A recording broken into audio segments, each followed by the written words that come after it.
Shalom y bienvenidos a Vía Haftaj Israel, una frase hebrea que significa amarás a Israel. Esperamos que se queden con nosotros, ya que nuestro maestro, el Dr. Baruch, nos compartirá una enseñanza expositiva de la Biblia. El Dr. Baruch es profesor titular del Instituto Zera Abraham, con sede en Israel. Aunque todos los cursos en el instituto se imparten en hebreo, el Dr. Baruch se complace en compartir esta enseñanza en inglés con doblaje al español. Para más información, visítenos en amarasaisrael.org o descargue nuestra aplicación móvil Mi Estudio Bíblico. Aquí está Baruch y la lección de hoy. Is the Bible reliable? ¿Es confiable la Biblia? Y no solo confiable. ¿Es esta la absoluta verdad de Dios? Es decir, ¿es el conocimiento del hombre o es el conocimiento que Dios nos da en su palabra? Vamos a comenzar un estudio del libro de Génesis. Según los rabinos, todas las doctrinas teológicas que revela la Escritura tienen su fundamento, tienen su base justo aquí, en el libro de Génesis. Todo lo que necesitamos saber está en este libro. Naturalmente, luego se aclara y se desarrolla. Vemos que aparece una mayor revelación a medida que seguimos leyendo las Escrituras, pero su fundamento se encuentra aquí, en este libro llamado Bereshit, o el libro de Génesis. Y lo que me he propuesto hacer es comenzar el día de hoy con Génesis capítulo 1, verso 1, y continuar verso por verso, capítulo por capítulo, hasta completar todo el libro de Génesis. Puede que estén familiarizados con nuestras enseñanzas que se encuentran tanto en televisión como en Internet, pero el estudio que estamos iniciando hoy es especialmente para Internet, es decir, que estas lecciones no aparecerán en televisión. Haremos estas lecciones con el fin de darles un mayor contenido. Queremos darles una mayor enseñanza para que puedan crecer más rápido y puedan discernir la verdad en sus vidas al entender lo que Dios ha hecho, lo que está haciendo y cómo va a establecer su reino en el futuro. ¿Y qué mejor lugar para empezar que el libro de Génesis? Ahora bien, todos saben que el Génesis empieza con un relato de la creación. Este relato se encuentra en Génesis capítulo 1, pero también en el capítulo 2. Y no son relatos muy distintos, es decir, no es que tenemos una presentación de la creación y luego otra muy diferente. Eso no es lo que vemos en la Escritura. Más bien, vemos un relato de la creación desde dos perspectivas diferentes. Así que tenemos una revelación más completa. No hay ningún conflicto entre las dos, sino que más bien, a través de estas dos presentaciones de la creación, obtenemos un mejor entendimiento de lo que Dios quiere que sepamos para poder aplicar esa verdad bíblica a nuestras vidas. Y quiero hacer énfasis continuamente en que la doctrina, la verdad de las Escrituras, la revelación teológica, no es simplemente para conocerla, sino también para aplicarla a nuestra vida y poder caminar. Y ese término caminar es muy importante porque lo vemos en el Nuevo Testamento para indicar un estilo de vida. Uno de mis pasajes favoritos es Colosenses 2:6, que dice que de la manera que han recibido al Mesías Yeshua, es decir, a Jesús de Nazaret en sus vidas, caminen así en Él. Ese término caminar implica un estilo de vida. Se refiere al modo en que vivimos la vida, a nuestro comportamiento. Así que el propósito de este estudio bíblico que estamos comenzando hoy en Génesis y de todos los que hacemos es impactar tu caminar con el Mesías, hacer que te comportes diferente de los que no conocen la verdad. Así que sin más preámbulo, comencemos. Toma tu Biblia y busca conmigo el libro de Génesis capítulo 1. Hay individuos, desafortunadamente, en el mundo evangélico, y me refiero a aquellos que no solo se llaman a sí mismos creyentes, sino que son conservadores en su fe. Desafortunadamente hemos visto que el término evangélico se está volviendo cada vez menos relevante. ¿Y por qué lo digo? Porque va creciendo el número de evangélicos que no creen en la verdad.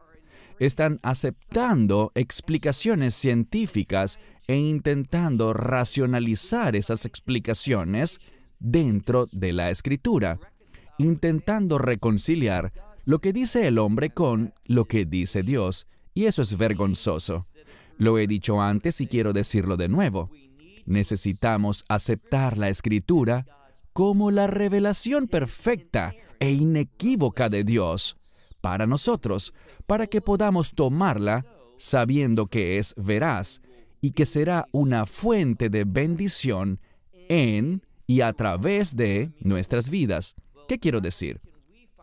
Que no solo podemos encontrar bendición nosotros, sino que una de las principales razones por las que Dios bendice a una persona es para que pueda bendecir a alguien más, que la gloria de Dios pueda ser manifestada a otros, que su presencia en tu vida y en la mía pueda ser vista y reconocida a los ojos de otras personas, para que ellos deseen tener eso mismo que nosotros hemos recibido por la gracia, a través de la sangre del Mesías Yeshua.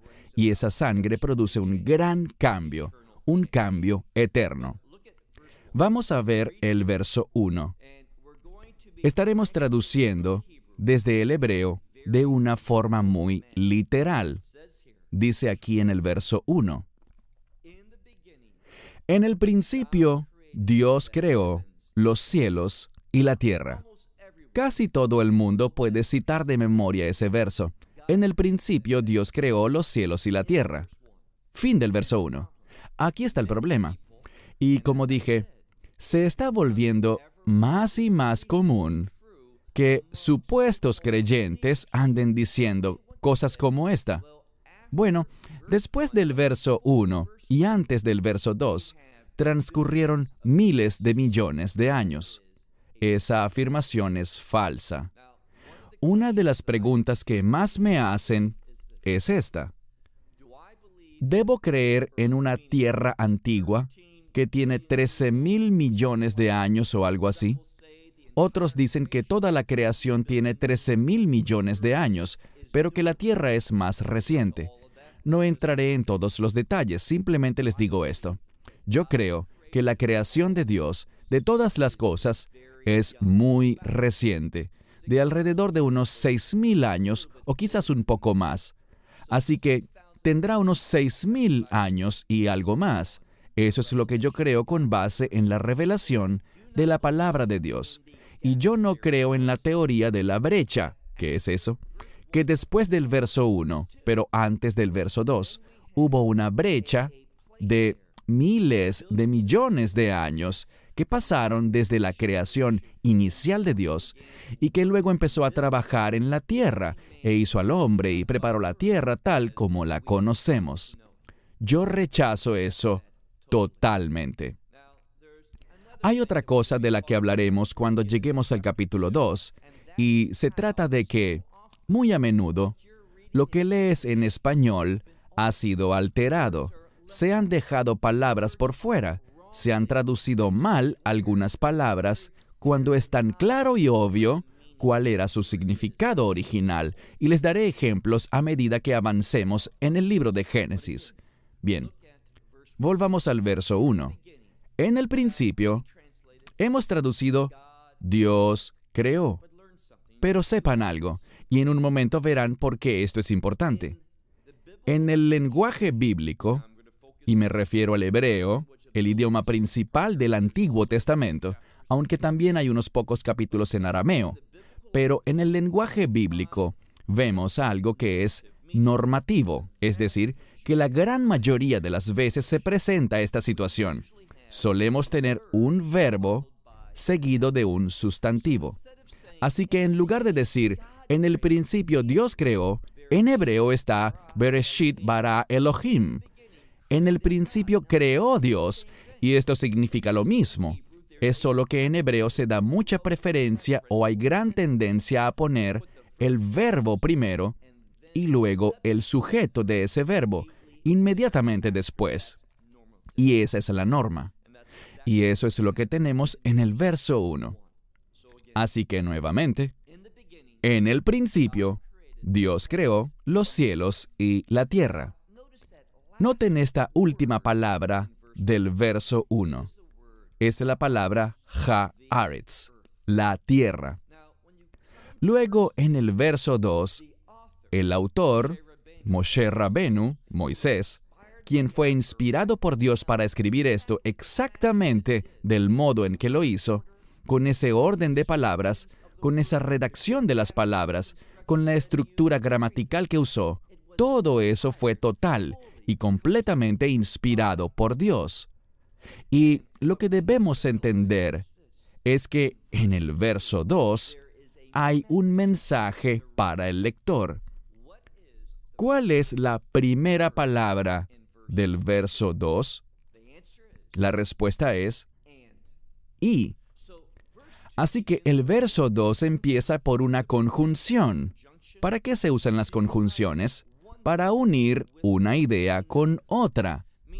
Es decir, para juntarlas, para unirlas. Hay algo muy interesante. Verás que algunas traducciones al español dejan por fuera la palabra y en el verso 2. ¿Por qué? Porque su teología, lo que ellos quieren transmitirte es esto, que después del verso 1, pero antes del verso 2, transcurrieron muchos miles de millones de años. Así que no quieren esa conjunción en el verso 2, porque este verso 2, al tener la conjunción y, significaría que la idea del primer verso continúa, y la teoría de que miles de millones de años han pasado se vería en aprietos. Pero Moisés va incluso más allá para mostrar que no han pasado miles de millones de años entre el fin del verso 1 y el comienzo del verso 2. De nuevo, quiero hacer una pausa para decir que cada vez más en la comunidad de creyentes conservadores, en el mundo de los cristianos conservadores y también entre rabinos liberales, y me refiero a los reformistas y hasta rabinos conservadores y ortodoxos, se está utilizando la ciencia como medio de interpretación de la Escritura. ¿Y qué sucede? Cuando haces eso, te ves obligado a hacer algo. Te ves obligado a prestarle menos atención al texto en sí. Cuando dices, bueno, lo que dice la ciencia es verdad, así que tenemos que adaptar las Escrituras, yo diría lo siguiente. Si la ciencia fuera precisa, pero gran parte de la ciencia es una teoría presentada como algo basado en hechos, lo cual no es el caso. Les daré un ejemplo. Alguien toma una roca y dice, vamos a fechar esta roca, colocarle fecha y, mediante la datación por carbono y otros medios, dicen, esta roca tiene tantos miles de años por el carbono que queda en ella. Este es el problema. ¿Sabemos si cuando Dios creó esa roca, tenía una cierta cantidad de carbono inicial en ella? No lo sabemos. Esta es la regla empírica, y espero que hayan oído a muchos otros decir eso. Yo solo estoy repitiéndolo. Cuando Adán, el primer hombre, y Java o Eva, la primera mujer, fueron creados, ¿ellos eran pequeños bebés que luego crecieron? No, ellos fueron creados ya de cierta edad. Lo mismo pasó con los árboles y otras cosas que fueron hechas, que no estaban en un estado inicial, sino en un estado maduro. Así que al ver la creación, vemos que hay una madurez en ella. Del mismo modo, la gente cuando mira lo que en hebreo llamamos Yakum, que no es solo las galaxias o el universo o el sistema solar, sino que es todo, y cuando pones todo eso junto, dicen, bueno, según la ciencia, todo empezó desde un lugar y está expandiéndose, y dicen que eso es observable hoy en día, que se sigue expandiendo. Es cierto, pero este es el problema. ¿Cómo sabemos cómo era todo en el momento en que Dios creó las cosas?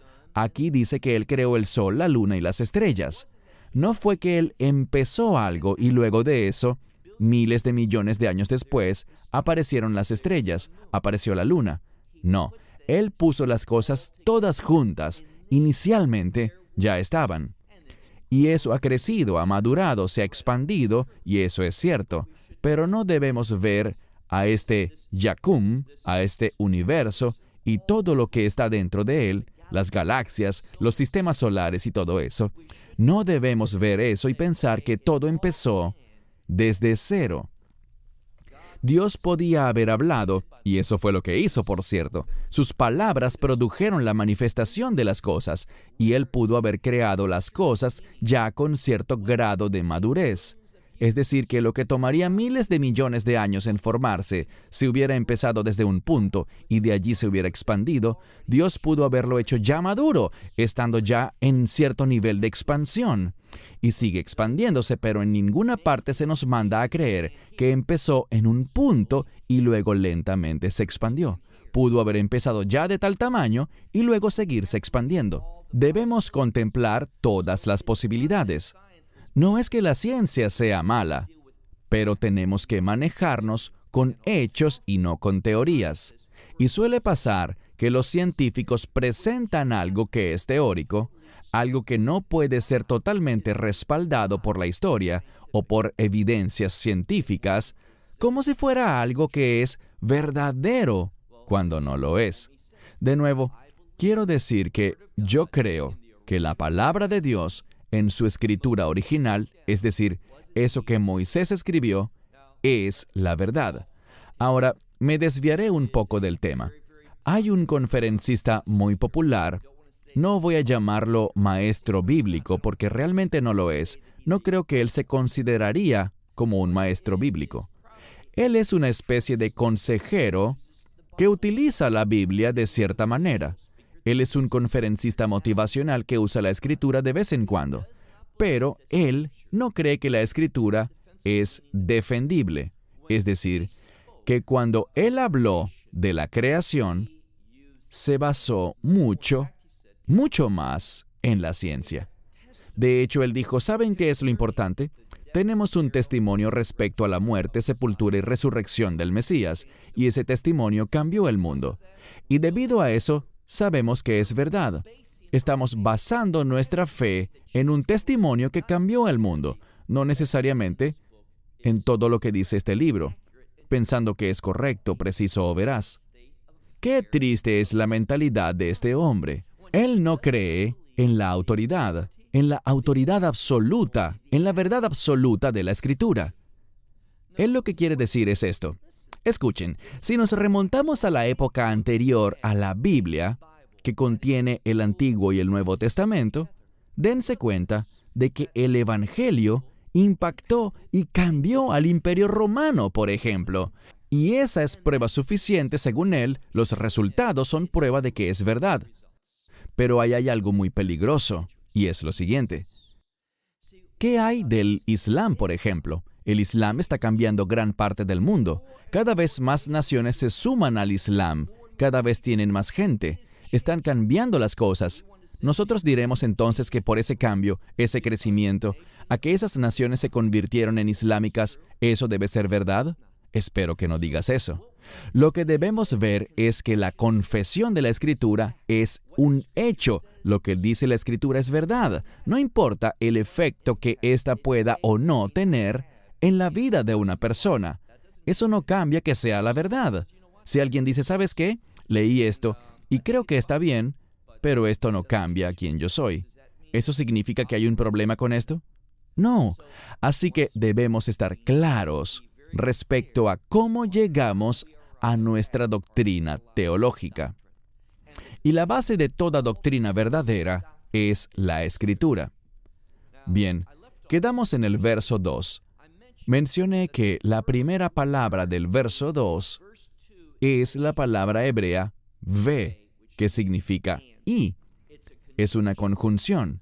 Ahora vean la segunda palabra. Es la palabra haaretz, que significa la tierra.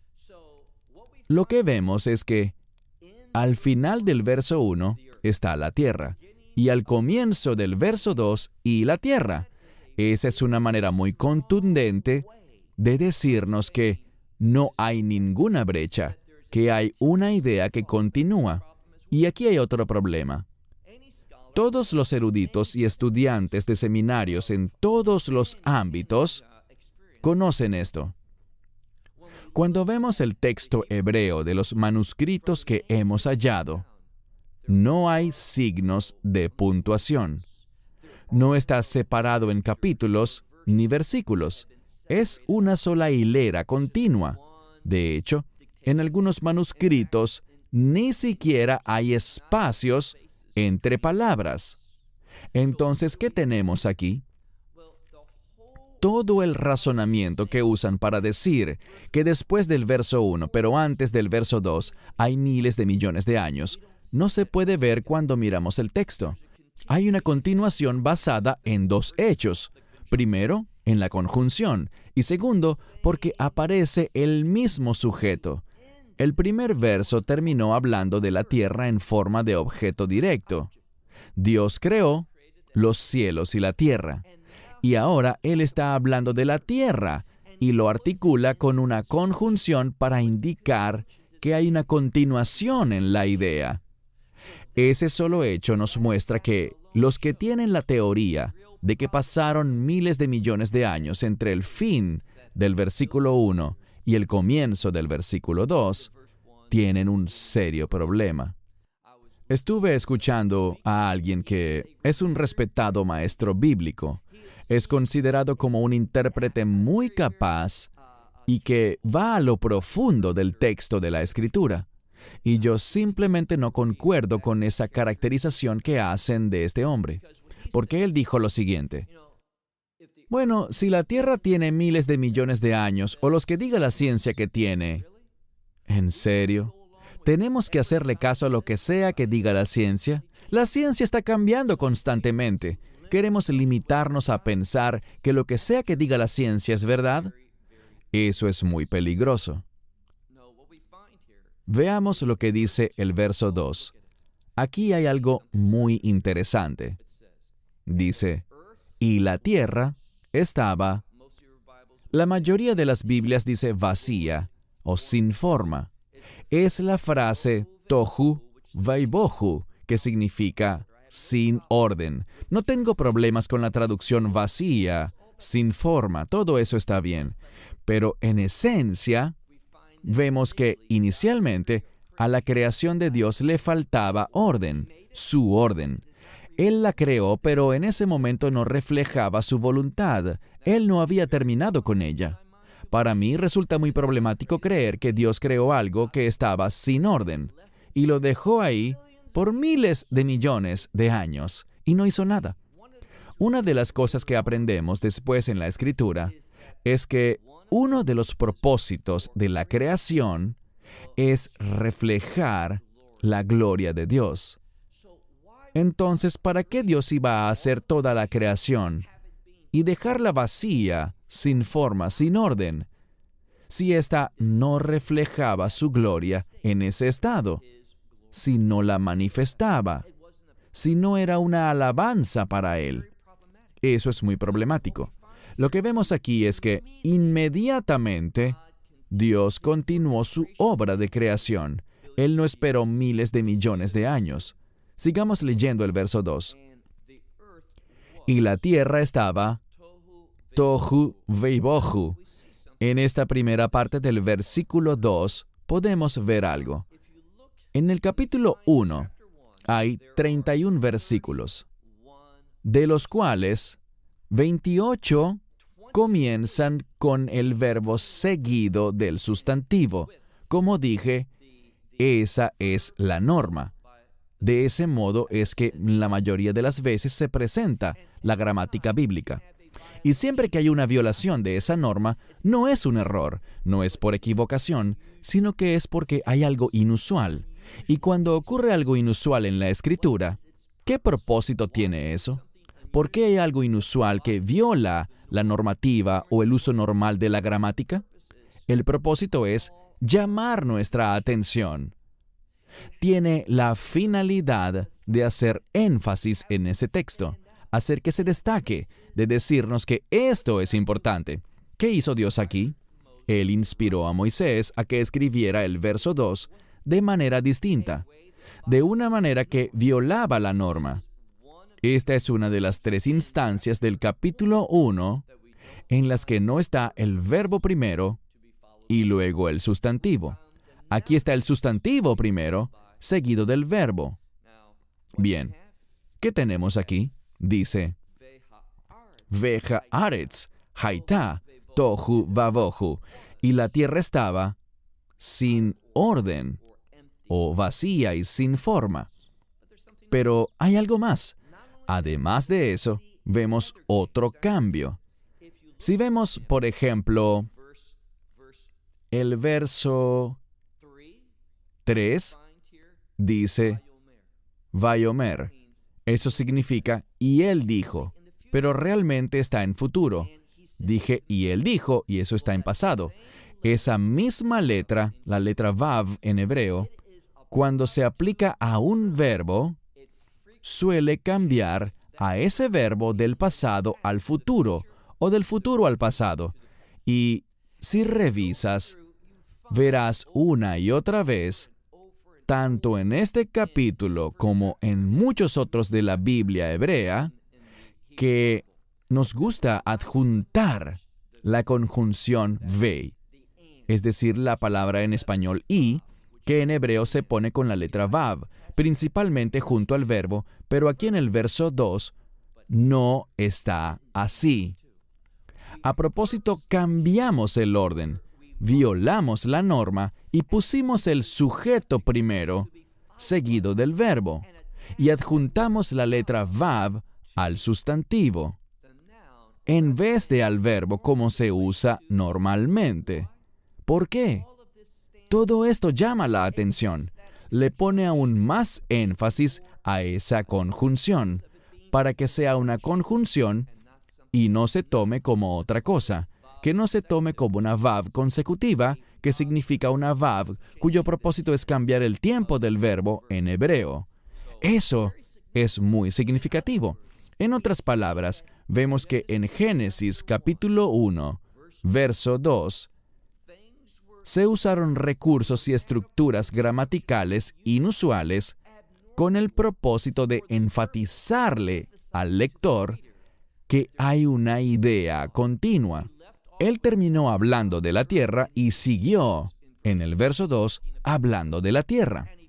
Y puso la conjunción en el lugar que enfatiza esa continuación, en vez de usar la norma y colocarla en el verbo, que podría haber eliminado la conjunción y entenderse nada más como una vav consecutiva, en lugar de una conjunción pura y simple.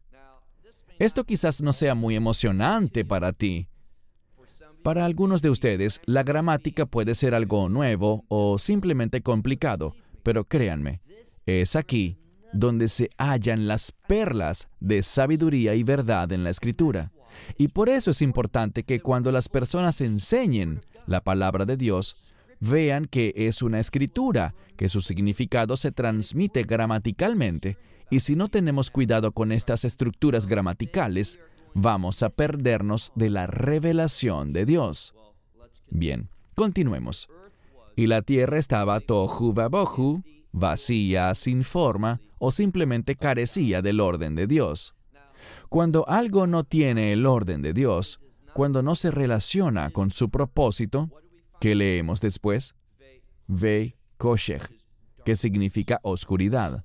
Así que inicialmente la Escritura dice que Dios es luz, pero ¿qué tenemos? Tenemos oscuridad. De modo que la Escritura intenta decirnos que inicialmente no vimos a Dios en el medio de su creación. Ahora, ¿lo está?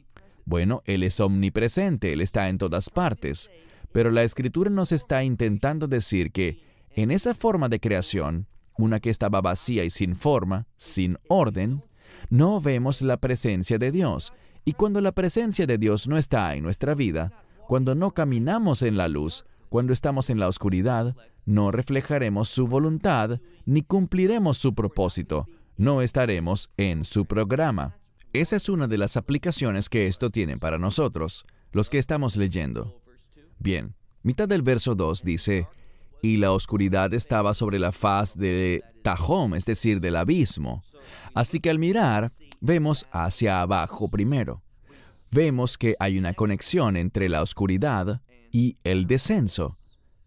En la Escritura, cuando vemos al apóstol Pablo, él enseñó sobre los propósitos de Dios, sus planes para tu vida, para mi vida, como un llamado hacia arriba.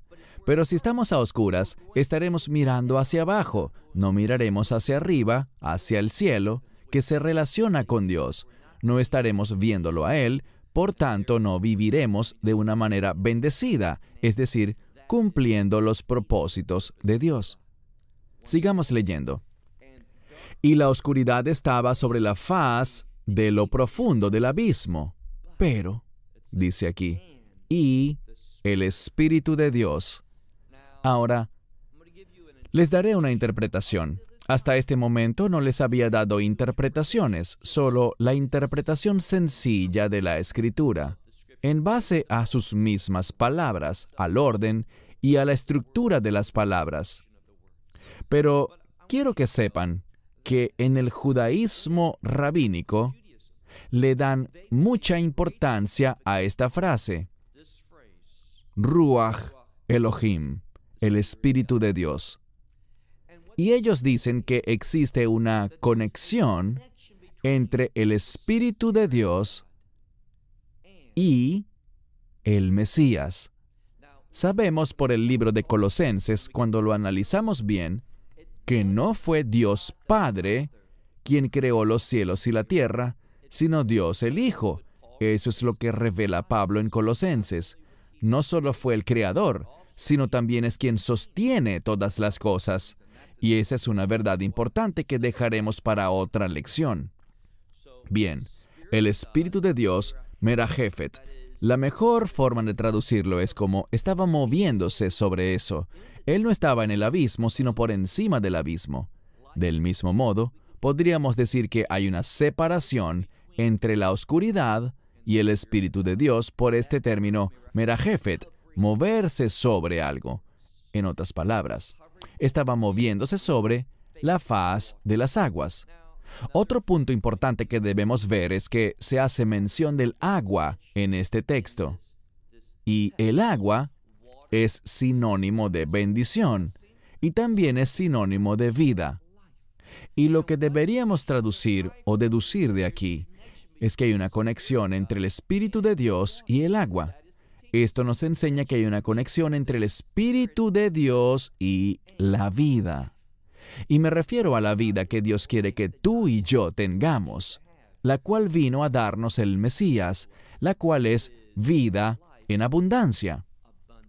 Cuando vemos esa palabra de cerca en el libro de Juan, es una vida que es abundante, pero ese término también significa literalmente siempre creciente. Es decir, siempre crece y madura. Es algo bueno, es algo que está vivo, se mueve y se acumula, no está estancado, está creciendo, no está abatido. Bien, la oscuridad estaba sobre la faz del abismo, pero el Espíritu de Dios se movía sobre la faz de las aguas, o la superficie de las aguas, como quieran traducir ustedes la frase Penei. Pasemos ahora al verso 3. ¿Qué fue lo que produjo un cambio en la creación de Dios? La respuesta es su palabra. Es algo que enseña el judaísmo y que aquí es correcto. Eso que trajo el orden divino, ¿recuerdan el problema con su creación? Estaba vacía, sin forma. No tenía el orden de Dios, no reflejaba su gloria. Por tanto, Dios creó todas las cosas e inmediatamente empezó a hacer lo que en hebreo llamamos, y esta es una palabra importante, tikkun. Tikkun es reparar. Alguien podría decir, ¿y por qué Dios crearía un mundo que necesitaba ser reparado? La respuesta es, para enseñarnos a ti y a mí que nacimos en este mundo necesitando reparación. Toda esta revelación impacta nuestras vidas. Bien, sigamos, verso 3. ¿Y Dios dijo? Él dijo algo. ¿Qué fue lo que dijo? Yehi Or. Vayehi Or. Dios dijo, hágase la luz, hágase Or. O literalmente, habrá luz. Y Vayehi Or, hubo luz. Bien, ¿de dónde vino esta luz? Del mismo lugar del cual todo provino, de Dios. Dios habló aquí, y yo diría que fue Dios el Hijo, Yeshua, es decir, Jesús. Él habló y hubo luz. Eso se corresponde con lo que vemos en el Evangelio de Juan, donde encontramos que Yeshua es la luz del mundo. La palabra aquí es cosmos, que significa todo el universo. Así que aquel que es la luz del universo habló, y por su palabra fue hecha la luz en el universo. Es lo que la Escritura nos está diciendo aquí. Pasemos ahora al verso 4. Aquí dice, y Dios vio que la luz era buena. Antes de proseguir, debemos entender dos cosas. La luz, la mayoría de las veces, es vista o comprendida bíblicamente como la base de la revelación. Así que lo primero que vemos aquí es que Dios quiere dar revelación. El propósito de su creación es revelarse a sí mismo. Lo segundo es que al ver este pasaje, encontramos que Dios vio que era buena. ¿Eso significa que Dios no sabía eso? No, lo que significa es lo siguiente. Aquí hay una percepción basada en un resultado. Y esto nos enseña algo sobre la naturaleza de Dios, sobre cómo Él actúa. Esta es la implicación para nosotros. ¿Dios lo sabe todo? Así es. ¿Cuándo es que Él sabe todo? Él siempre lo ha sabido todo. Pero muchas veces en la Escritura vemos que Dios causa algo para Él saber. Pero la razón verdadera es para nosotros saber. Hasta que las cosas sean hechas realmente, dice la Escritura, no son conocidas. ¿Dios lo sabía antes? Por supuesto, pero es para que nosotros veamos el resultado, la obra en sí. Lo que hacemos sí importa. Segundo, aunque Dios ya lo sepa, ese conocimiento no es necesariamente la causa de eso. ¿Qué otra cosa podemos decir al respecto? La oración marca una diferencia. ¿La oración hace que Dios se sorprenda? No. ¿La oración hace que Dios cambie su perspectiva de voluntad? No. Pero la oración puede hacer manifiesta la voluntad perfecta de Dios. ¿Qué quiere decir eso? A través de la oración, lo que puede no ser para mí se vuelve posible. ¿Y qué se vuelve posible? El cumplimiento de la voluntad de Dios. La oración no cambia a Dios, me cambia a mí. La oración puede hacer manifiesta la voluntad perfecta de Dios, no solo su voluntad permisiva, lo que Él permite, sino el propósito, los planes, lo que Dios quiere para mi vida. Esta es una frase que necesitamos entender. No todo lo que pasa en el mundo es lo que Dios quiere que pase. ¿Eso significa que Dios no se ablanda? No significa eso. ¿Significa que hay cosas que pasan fuera de la voluntad de Dios porque Él no pudo hacerla manifiesta? No, no es así. Significa que Él permite que pasen cosas. Por eso dije su voluntad permisiva. Él permite que pasen cosas que la gente elija y haga su elección de verdad. ¿Y saben qué hace la oración? La oración no cambia la elección de Dios, sino que cambia nuestras elecciones para que nos alineemos con Él. Bien, estamos yendo hacia otros temas que mejor reservamos para otros textos bíblicos. Sigamos con el verso 4. Y Dios vio que la luz era buena. ¿Buena para qué? Bueno significa que es conforme a los propósitos de Dios, sus planes, su voluntad. Siempre hay una relación entre la palabra bueno y la voluntad de Dios. Luego encontramos un término muy importante, vayavdel.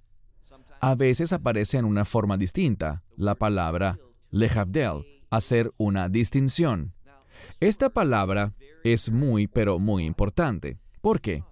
Porque si vamos a ser fieles a Dios, si vamos a servirle correctamente, debemos saber cómo hacer distinciones.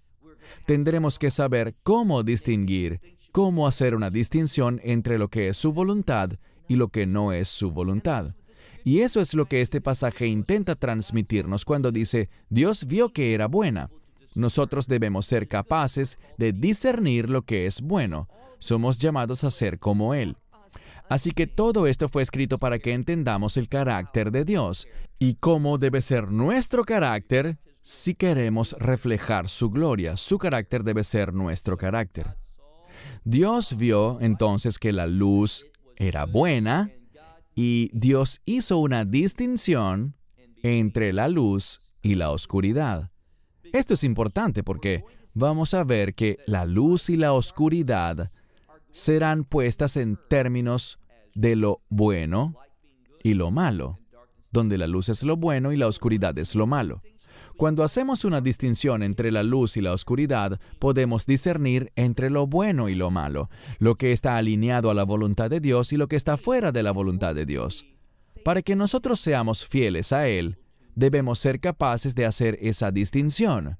Debemos tener ese discernimiento, y esto abarca una gran parte del capítulo 1 de Génesis. Mostrarnos la metodología para tener discernimiento en este mundo. Leamos el verso 5. Dice aquí, y Dios llamó a la luz día, y a la oscuridad la llamó noche. Y atardeció y amaneció un día. Hay un par de cosas que quiero decir sobre la última parte del verso 5 antes de terminar por hoy. Y es que está muy claro que estamos hablando de 24 horas literalmente. Atardeció y amaneció y pasó un día. Hay quien dice, ya saben, en la Escritura dice que para el Señor un día son como 1000 años y 1000 años es como un día. El tiempo para Él es diferente. Y tal vez no estamos hablando de un día de 24 horas, sino tal vez de miles de millones de años. Ese no es el caso. Él dijo un atardecer y un amanecer, un día. Y sé que en algunas Biblias dice el primer día, pero aquí no dice Yom Rishon, el primer día. Dice Yom Echad, un día. ¿Cuál es la finalidad de decir un día en vez de decir el primer día? La razón es esta. Uno de los significados del número 1, en hebreo 1 se dice Echad. Si tomamos esa misma palabra y la ponemos en una estructura gramatical diferente, obtenemos la palabra Achdut, que es un proceso por el que se cambia una palabra a otra categoría gramatical, y vemos que la palabra Echad es unidad.